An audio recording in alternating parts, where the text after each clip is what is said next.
Now we are going to discuss about representation of discrete time signals. The discrete time signals can be represented by the following methods: functional representation, graphical representation, tabular representation, and sequence representation. Functional representation. In functional representation, the signal is represented as mathematical equation is shown in the tabular column. Here x of n equal to minus 0.5 where n equal to minus 2. Similarly, n equal to minus 1, the value is 1. N equal to 0, minus 1.1. N equal to 1, the value is amplitude is 0.6. Simultaneously, we can get the mathematical expression. Then it is called as functional representation. Next, graphical representation. In graphical representation, the signal is represented in a two-dimensional plane, that is x and y axis.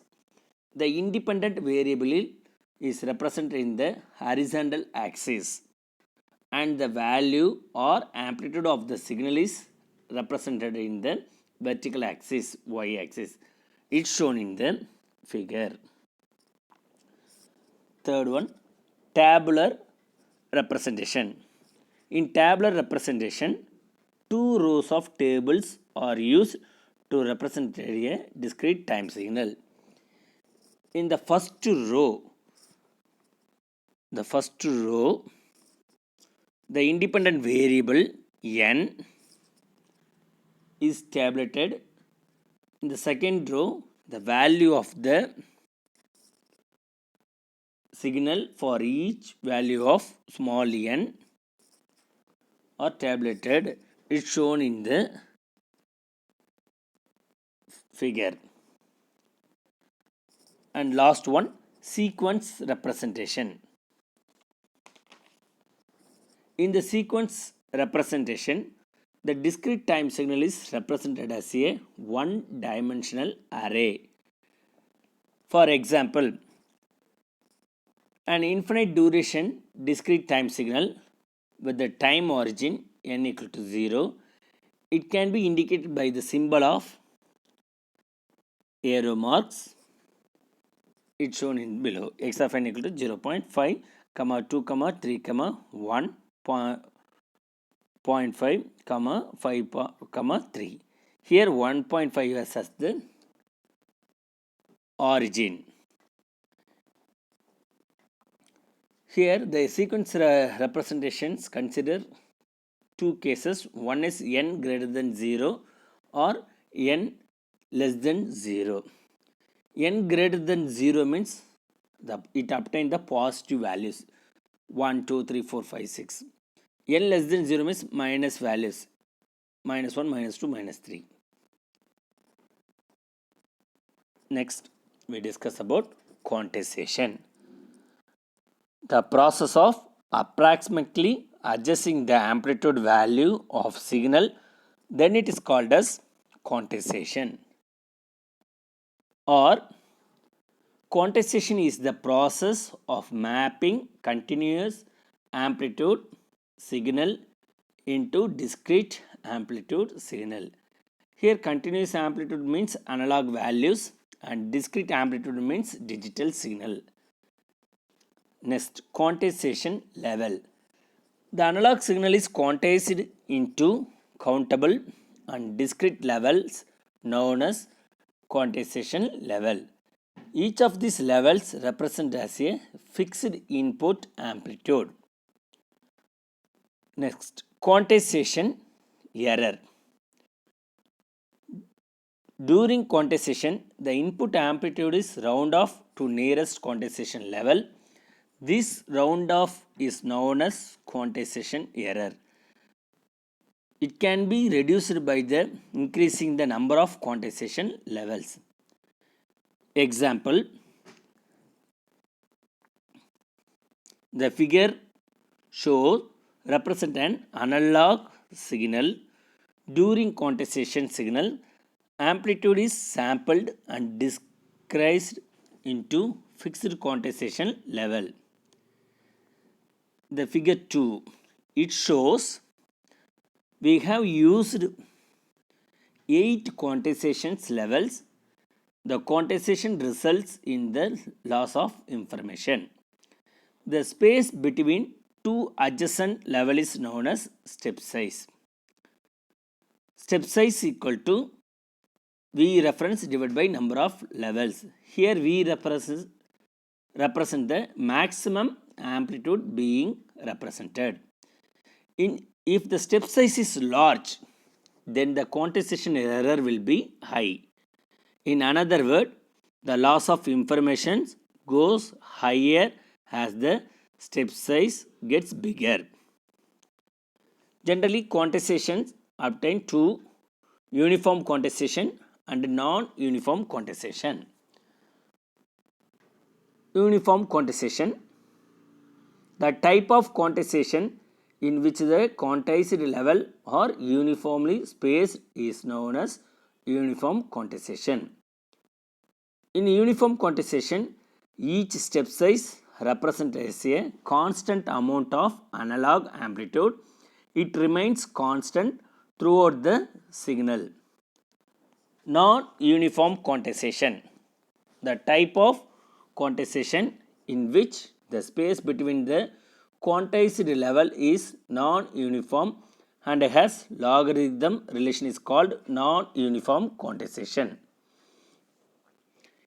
In the non-uniform quantization, the analog signals is first passed through a compressor. The compressor applies a logarithmic function on the input signal. The input signal has a high difference between its low and high amplitude. In the output signal, the amplitude gets amplified and the high amplitude levels get attenuated, thus making a compressed signal. Type of quantization. There are two types of quantizations used. One is truncation, another one is rounding.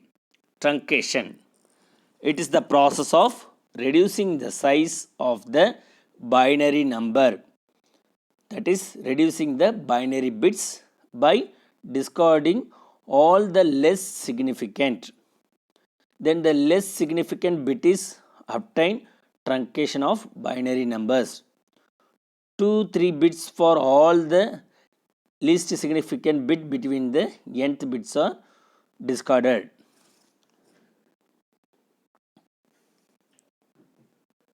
For example,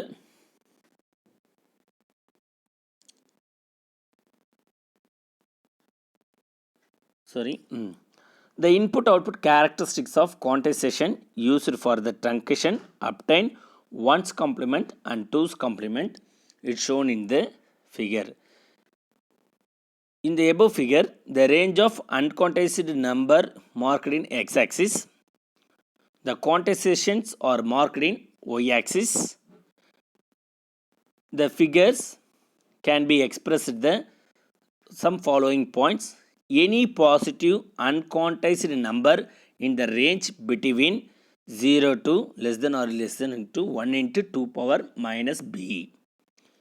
It will be assigned for each quantization step size is 1 into 2 power minus b. Similarly, all the unquantized number in the range is 1 into 2 power minus b less than or equal to capital N less than or equal to 2 into 2 power minus b. That means step size is 2. Each step size is 2. Once complement quantizer, it occur all the negative number quantized in the range between 0 less than n less than minus 1 into 2b. That means 0 to minus 2. It will be assigned the quantization step size is 2.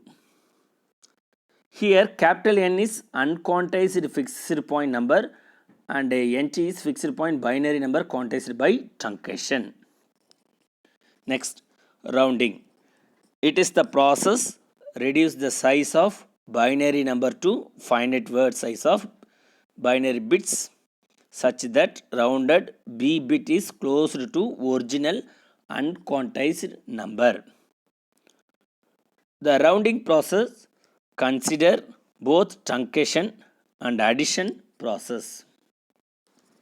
In rounding a number of say b bits, the number is truncated to the desired number of bits. Then depending on the number that exited next to the LSB before truncation and addition to the LSB is performed. For example, consider the example. Suppose we wish to truncate the following 8-bit number to 4 bits.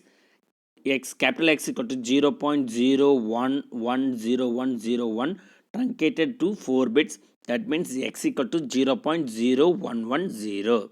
Since the number next to the current LSB was 1, we added to 1 to current LSB, that is x equal to 0.11. Converting both the unquantized and round off numbers to decimal, we notice that the magnitude of error is less related to the truncation. In truncation 0.100 equal to 0.418, but rounding it obtained 0.438. In rounding, number of bits is unquantized, number is truncated, is most obtained the MSB. Add to the LSB depending upon the BI next to the LSB value. The input-output characteristics of quantizer used for rounding is shown in the figure. Any positive unquantized number in the range between 0 to 1 into 2 power minus b divided by 2 less than or equal to n less than or equal to 2 into 2 power minus b divided by 2. It will be assigned for the quantization step size. Any negative unquantized number in the range between minus 2 to 2b divided by 2 less than or equal to n less than or equal to minus 1 into 2 power minus b by 2. The quantization step size is minus 2.